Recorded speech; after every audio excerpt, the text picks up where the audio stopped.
Don't think about it. If you think about it, the algorithm will know. Imagine a world where your boss knows you are going to quit your job before you have even written the resignation letter. Imagine a world where your health insurance is canceled automatically because a camera saw you eating a burger through your own eyes. This isn't a Black Mirror episode. This is the leaked roadmap for the next decade of human evolution.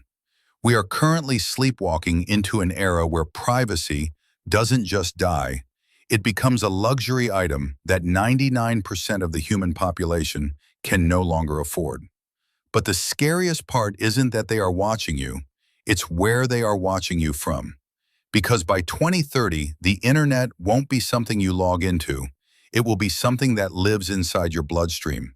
Welcome to the IOB, the Internet of Bodies. Right now, in the mid-2020s, we are in the data extraction phase. You carry a spy in your pocket called a smartphone. It tracks your location, your clicks, your voice, and your spending habits. But Silicon Valley has hit a wall. They know where you are, and they know what you buy, but they don't know how you feel. To get that data, they need to cross the final frontier, the human skin. By 2030, the Internet of Bodies market is predicted to be worth nearly $80 billion. We aren't talking about Fitbits anymore. We are talking about smart contact lenses that record everything you see. We are talking about digital pills that send a signal to your doctor's iPad the moment they dissolve in your stomach, proving you took your medication. It sounds revolutionary. It sounds like the future of health. But here is the trap. Once your body is connected to the web, your body becomes subject to the same rules as a computer. Your body can be tracked. Your body can be shut down. And worst of all, your body can be hacked. This is a reality today. In 2017, the FDA recalled nearly 500,000 pacemakers because of a firmware vulnerability. Security researchers proved they could drain the battery or even shock the patient into cardiac arrest from a laptop miles away. Now project this forward to 2030. When you install a neural interface or a smart implant, you aren't just getting hardware. You are signing a terms of service agreement for your own biology. What happens when the manufacturer stops supporting the software that keeps your heart beating? What happens when your smart kidney requires a paid subscription update? You might think, fine, I just won't get the implants. I'll stay natural. But simply opting out won't save you, because there is a technology already being deployed that makes brain chips look like child's play. It's called smart dust, and you might have already inhaled it. Smart dust refers to micro-electromechanical systems. These are sensors the size of a grain of sand, or smaller. Originally designed for the military to track enemy movements, by 2030, they could be the standard for environmental monitoring in smart cities. Imagine smart paint that coats the walls of your office to detect mold or gas leaks. Great, right? But that same paint can create a 3D thermal map of everyone in the room. It can hear your whispers through the vibrations in the air. Even without the dust, your Wi-Fi router is already a spy tool. Researchers at Carnegie Mellon have already used Wi-Fi signals to map human poses through solid walls. By 2030, this resolution will be high definition. Walls will no longer mean privacy. They will just be visual obstructions for the naked eye, but completely transparent to the sensors.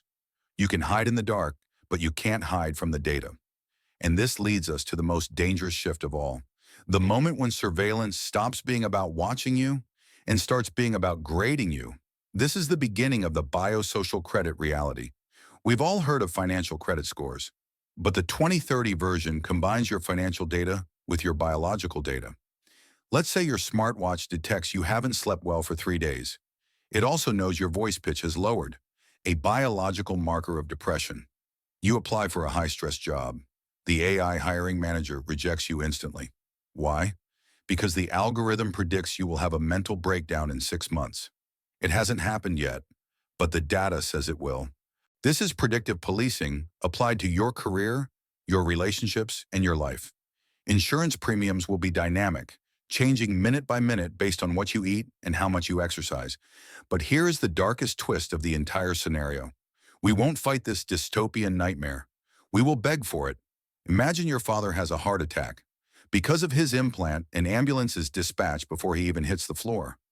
Imagine never needing a password, a key, or a wallet ever again. You just walk through doors and they open. You grab groceries and you just walk out. The convenience is the hook. The safety is the bait. By 2030, refusing these technologies will make you a ghost. You won't be able to get insurance. You won't be able to enter secure buildings. You will be a second-class citizen in a first-class digital world. And that brings us to the final, most terrifying technology of 2030. The one that doesn't just read your body, but reads your intent. They call it the zero trust brain. Cognitive liberty is a human right that doesn't exist yet, but lawyers are fighting for it right now. Neurotechnology companies are developing headsets for workers to monitor focus. But focus is just a nice word for thought tracking. If your mind wanders during a meeting, your boss knows.